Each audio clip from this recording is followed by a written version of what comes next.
Chapter 1. The night I learned who I was to them. Graduation nights are supposed to feel like endings and beginnings at the same time, like you're finally closing one chapter of your life while standing at the edge of another, brighter one. That's what everyone told me. Anyway, I remember standing in front of the mirror that evening, smoothing down the navy blue dress I'd bought on clearance, trying to convince myself that this night mattered.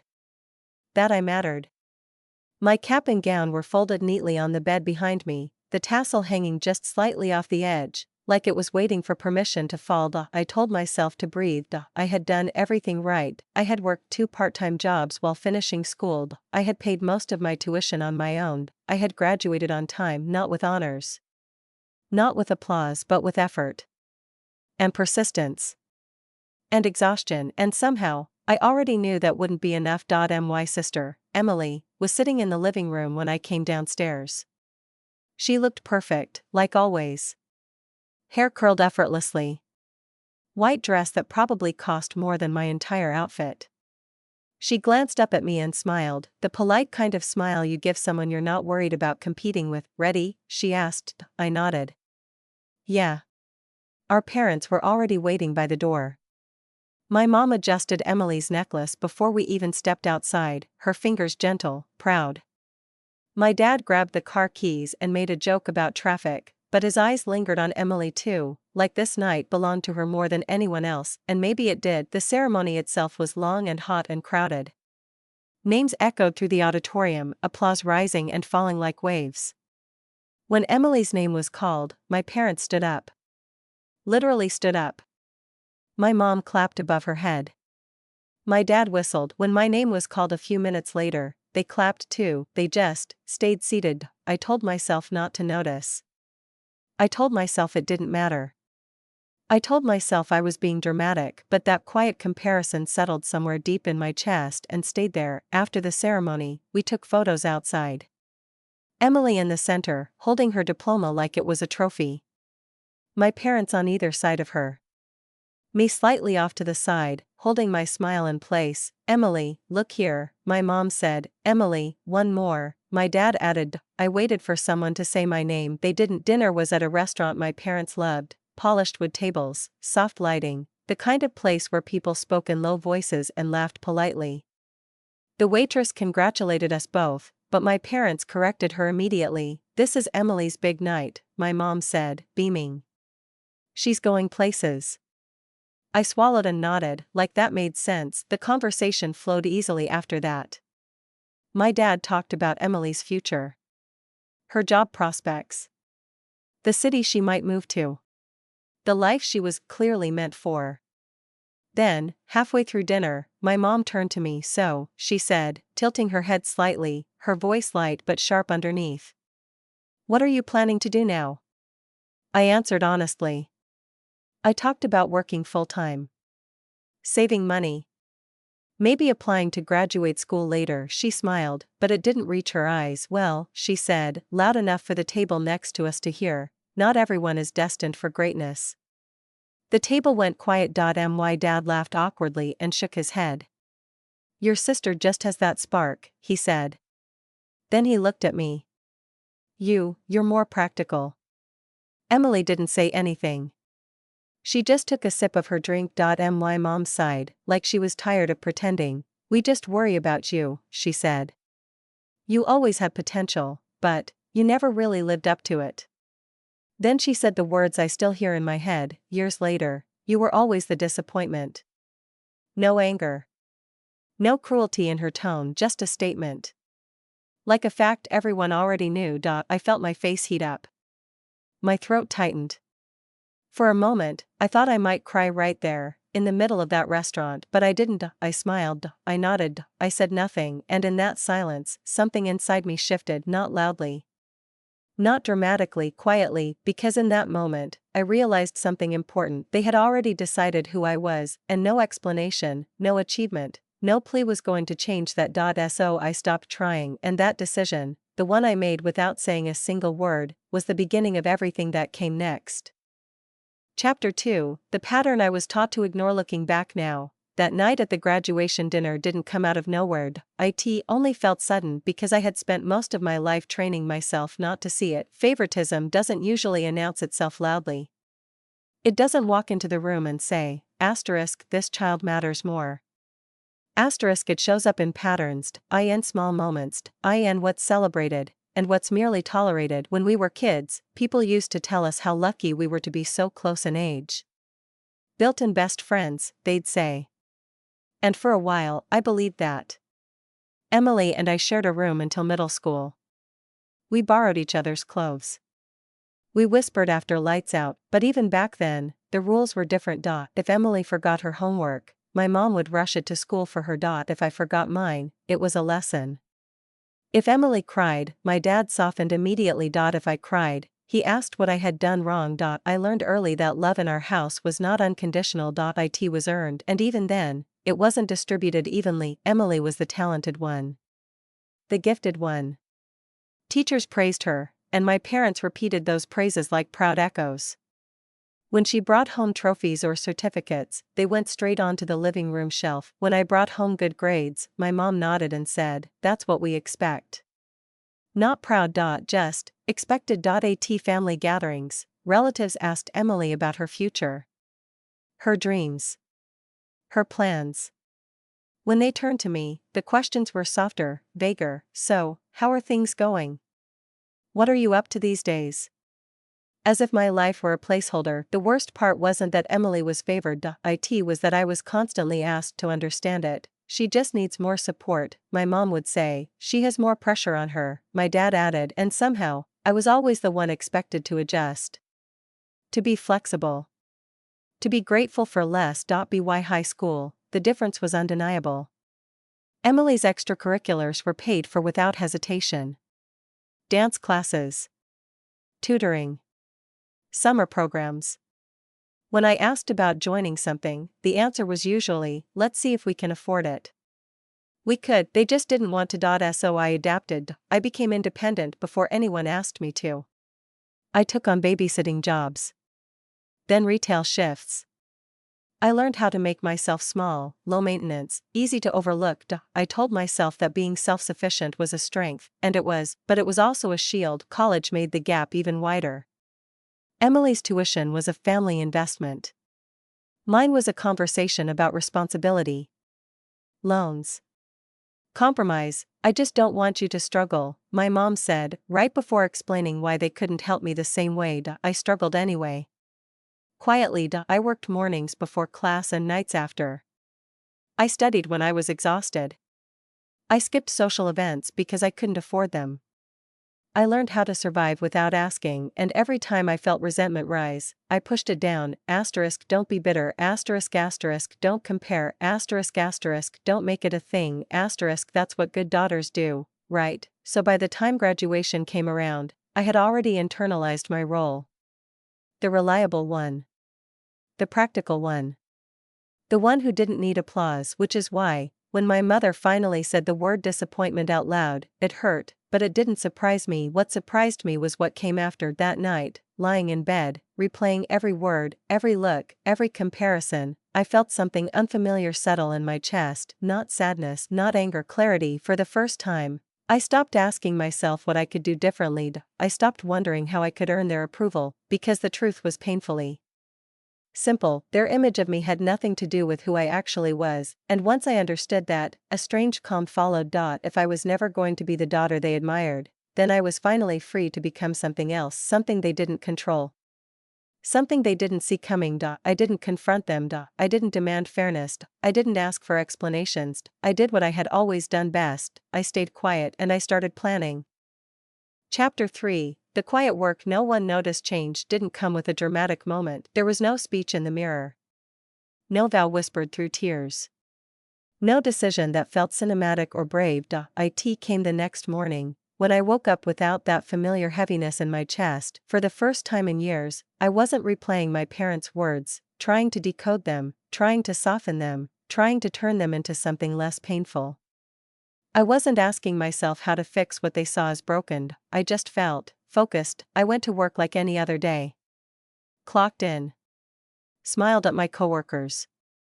did my job. From the outside, nothing had changed. I was still the same dependable employee. The same quiet presence, but internally, something had shifted. I stopped living as if I were on probation. That week, I opened a new notebook. Not a journal, I had tried that before, and it always turned into self-blame. This was different. This notebook was practical. Clean pages. Bullet points. At the top of the first page, I wrote one sentence ***, build a life that doesn't need their approval. I didn't know exactly what that meant yet. But I knew it wasn't emotional. It wasn't reactive. And it wasn't loud. It was structural. I started by looking at my finances with honesty instead of fear. I listed my income, my debts, my expenses. I stopped avoiding the numbers. I negotiated bills. I picked up an extra shift where I could. I set up automatic transfers, even if the amount was small. $10 here, 20 there. Not impressive but consistent. While Emily talked openly about her future plans at family dinners, I listened. Not with envy, with attention. I noticed how often my parents offered advice, connections, reassurance. I noticed what they didn't offer me, and instead of feeling hurt, I treated it like dated. I updated my resume quietly. I started applying for positions I didn't feel ready for, not recklessly, but deliberately. I enrolled in a certification program online, one I could complete at night after work. No announcements. No posts. No asking for opinions. I learned something important during that time. When people don't expect much from you, they don't interfere. My parents didn't check in. They didn't ask questions. In their minds, I was stable, predictable, limited. That invisibility became my greatest advantage. Months passed. Then a year. At family gatherings, the dynamic stayed the same. Emily talked about her accomplishments. My parents listened with pride. When the conversation turned to me, it was brief. She's working, my mom would say. She's always been responsible, my dad added. Responsible. As if that were the ceiling. I nodded along. I smiled. I played my role. Inside, I was building something quietly and carefully.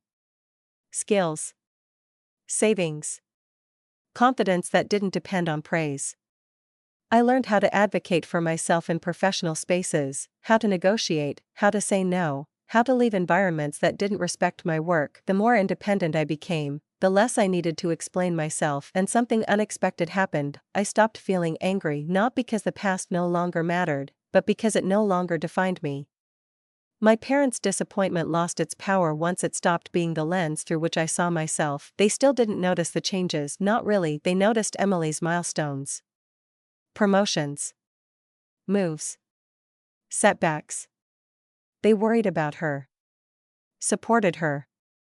Celebrated her. And I let them, because I wasn't building my life for their recognition anymore. I was building it so that one day, not out of revenge, not out of bitterness, the truth would simply exist, undeniable and unannounced. I didn't fantasize about confronting them. I didn't rehearse speeches. I understood something deeper than that. People who underestimate you rarely prepare for your success.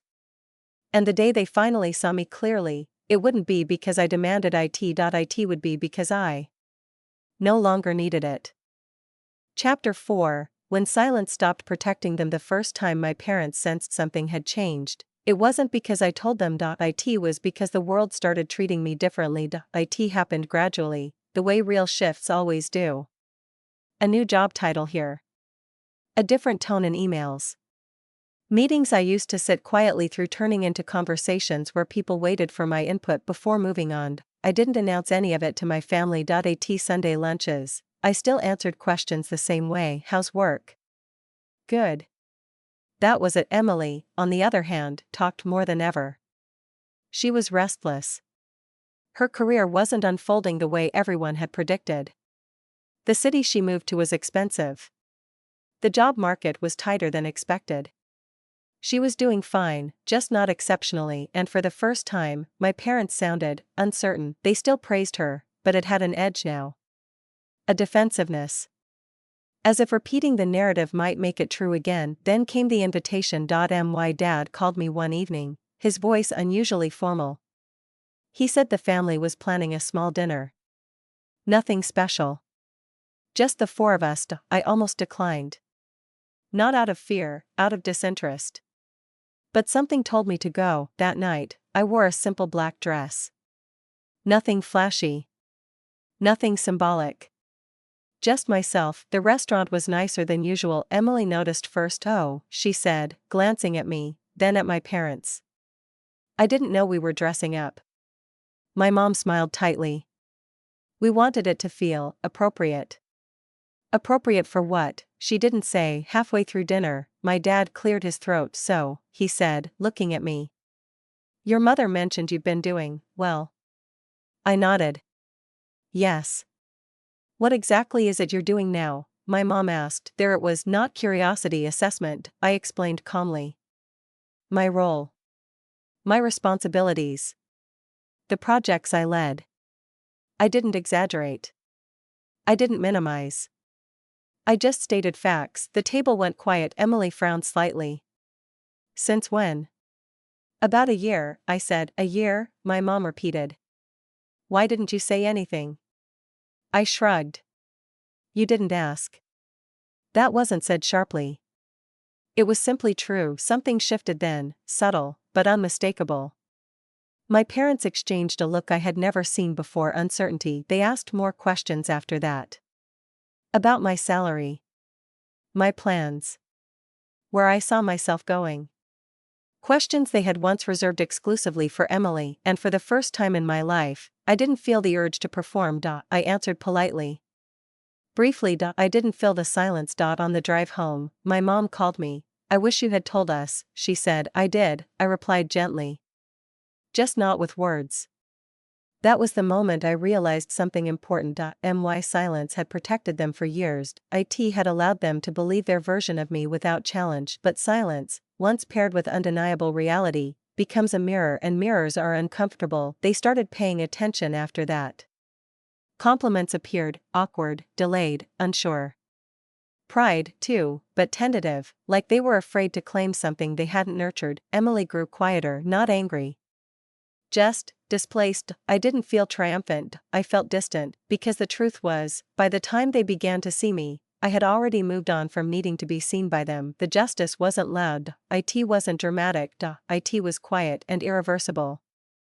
Chapter 5, Becoming Whole Without Their Permission. There's a moment, when you've spent most of your life trying to be understood, where understanding stops being the goal. I didn't recognize it at first.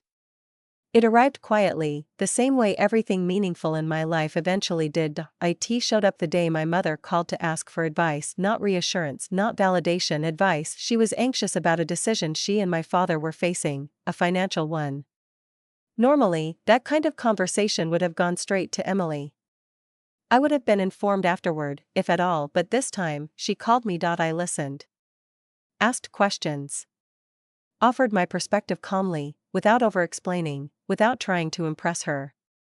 When we hung up, I realized my hands weren't shaking. I didn't feel proud, I felt steady. That was when it hit me, the power shift had already happened, and I hadn't even noticed when. At the next family gathering, things felt different. Not healed. Not fixed. Just rearranged. My parents were careful around me now. Kinder, maybe. More attentive, but also uncertain. They were trying to rebuild a connection with someone they didn't fully know, someone they had underestimated for too long. Emily sat beside me that evening. She didn't talk much. At one point, she leaned over and said quietly, I didn't realize how much you were doing. I looked at her and nodded. I know. There was no accusation in my voice. No resentment, just truth. Later that night, as I drove home alone, I thought about the girl I had been, the one who learned to stay quiet to survive.